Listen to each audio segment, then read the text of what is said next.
Burt Lancaster strode across Hollywood screens like a living thunderbolt, an acrobat-turned-actor who juggled Oscars in one hand and studio politics in the other. Yet the most electrifying drama of his life never made it to the marquee.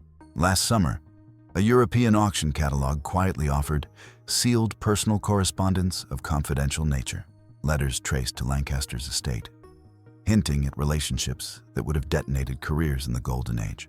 The lot vanished within hours, snapped up by a private bidder, but the whispers it unleashed refused to die. 6 famous names, one of them a feared FBI chief, keep surfacing in those rumors. Tonight we peel back the studio varnish and read between the scorch marks of history to uncover the clandestine loves, calculated silences, and volcanic confrontations of Hollywood's most daring leading man.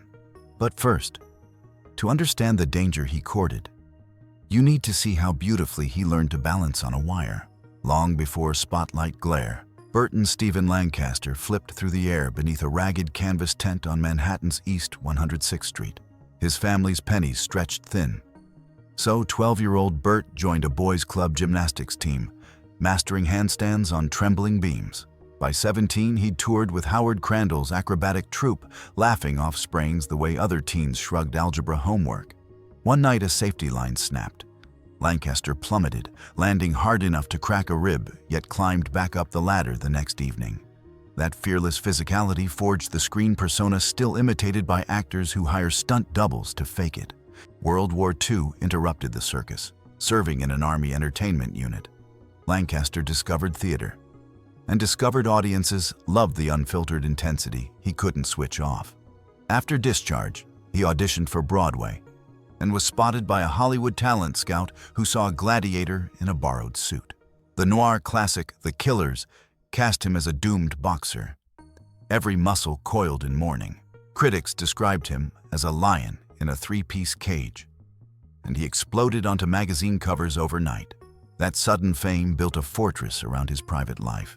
The tabloids glorified his 6'2" frame, his cliff-edge jawline, his marriages to circus acrobat June Ernst and activist Norma Anderson. Few noticed the steel trap he shut whenever reporters veered toward anything too personal.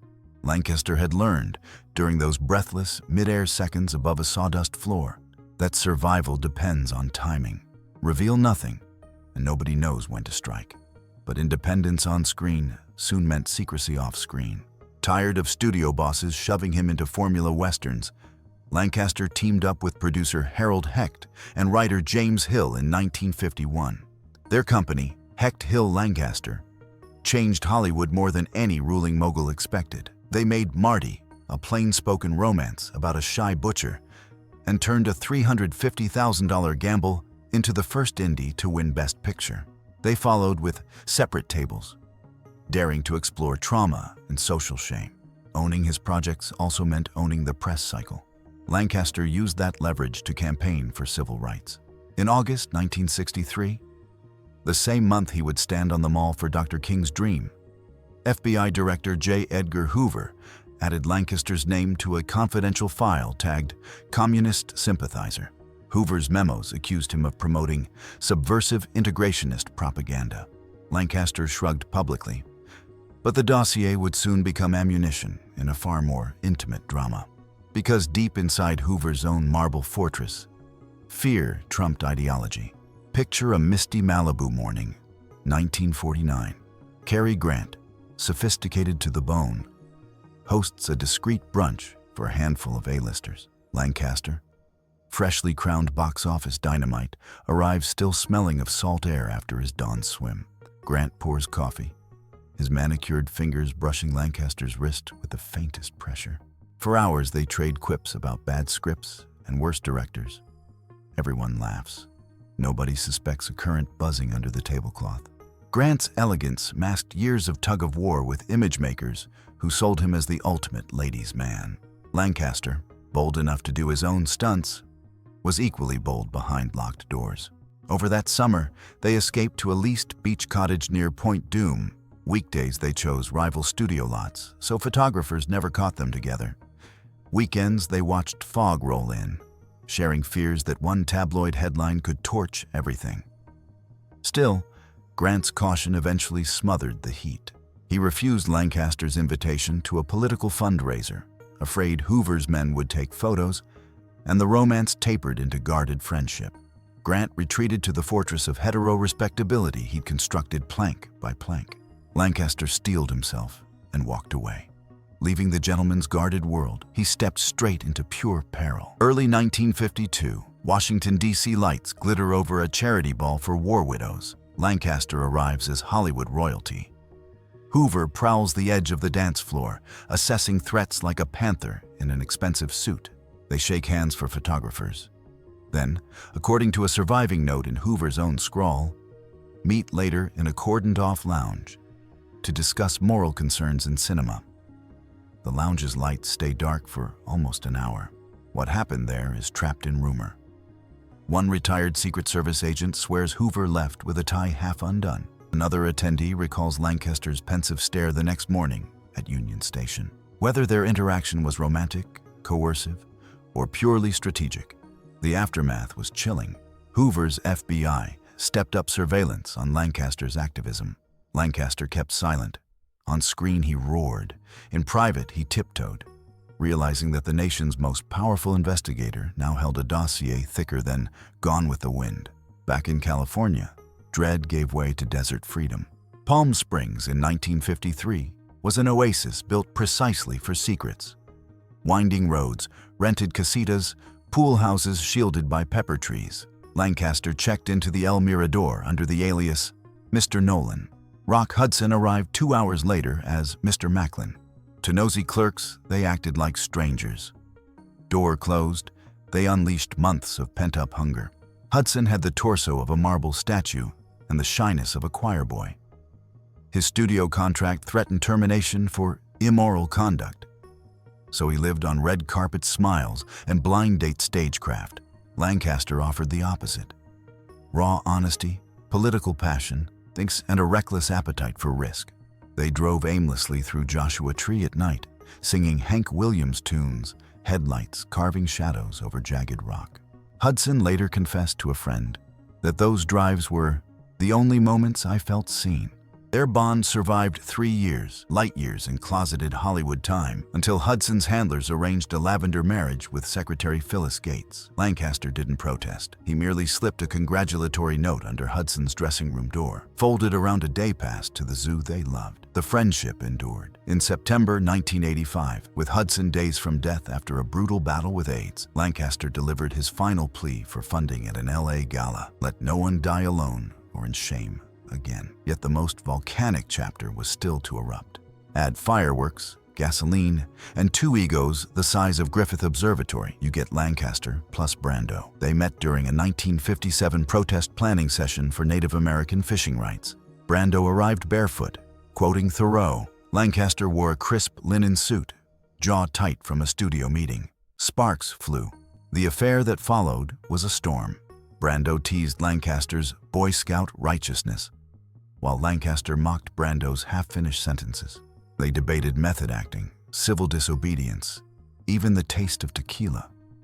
Every topic ending in laughter or slammed doors. One night, a neighbor heard furniture crash, then silence, then a single, startling sound. Applause. The next morning, Brando winked at her and whispered, "Standing ovation for Act 3. Their passion blazed on and off for nearly 7 years, overlapping with Brando's backstage romances of both sexes. They were two alike. Dominant, restless, allergic to compromise. When Brando signed on for Mutiny on the Bounty and moved to Tahiti, Lancaster sent a telegram. "Tame your demons before the island does." Brando never replied. In the crossfire, a younger star found an unlikely mentor. The clean-cut teenager who melted America's hearts on The Adventures of Ozzie and Harriet first met Lancaster on a Universal backlot in 1961. Nelson was 20, hungry to shake his squeaky clean image. Lancaster, 47, was rehearsing The Birdman of Alcatraz. Between takes, they shared a cigarette and swapped guitar chords. Nelson confessed that fame felt like a gilded cage. Lancaster understood cages, even gilded ones. Their closeness slid quickly into intimacy. Nelson would park blocks from Lancaster's Hollywood Hills home, walk uphill under moonlight, and slip through a side gate. They talked music, marched through civil rights headlines, and learned the tango in socks on a polished floor. Nelson nicknamed Lancaster Coach, while Lancaster called him Songbird. The mentorship was genuine, but the power imbalance gnawed at Lancaster's conscience. After tabloids speculated, accurately, about Nelson's trysts with older women, Lancaster realized a single wrong photo could ruin the boy permanently. With stinging tenderness, he ended the romance. "Find your own sky, Songbird, before anyone clips your wings." Nelson sobbed, drove off, and poured the pain into his hit single Garden Party a decade later. Few listeners recognized the veiled farewell in its chorus. And while Hollywood kept spinning, time finally cornered its daredevil. Lancaster suffered a major stroke in 1990 that stole half his words. A second followed in 1991. He spent evenings beside his third wife, Susan Martin, scrawling memories in uneven script. Letters to children he feared he hadn't hugged enough, apologies to lovers history wouldn't understand, fragments of poetry he'd never dared recite aloud. When he died at 4:50 a.m. on October 20th, 1994, he requested no public funeral. His ashes were scattered under a sprawling oak in Westwood. Friends whispered that under that tree the soil now guards more stories than any library shelf. For decades, the letters remained sealed. Then, in July 2024, a Spanish autograph house listed Lot 102, personal correspondence of the late Burt Lancaster. Contents confidential. Collectors pounced, the listing vanished, and gossip sites erupted. Screenshots of the description circulated on Reddit, claiming 6 names appeared inside: Grant, Hudson, Nelson, Brando, Hoover, and an unnamed contemporary, whose estate opposes disclosure. Whether genuine or myth, the idea of that final confession reignited every rumor Hollywood spent 50 years burying. Burt Lancaster once mused that acting is a high wire for the heart. He mastered the wire, stretching from circus tents to Oscar stages, from civil rights rallies to desert hideaways. In Loving Boldly but Living Carefully, he illustrated the price of secrets in an era when truth could end a life's work overnight. Today, streaming generations watch his bronze-skinned heroes tumble across black and white frames, unaware of the fragile letters that may still sit in a dark safe. Words slanted by a shaky hand. Maybe those pages will surface. Maybe they won't. Yet Lancaster's real legacy isn't the gossip. They're the questions he forces us to ask. How many stories did Hollywood erase to protect its own illusion? And in a business built on light, why do its brightest stars still cast the longest shadows?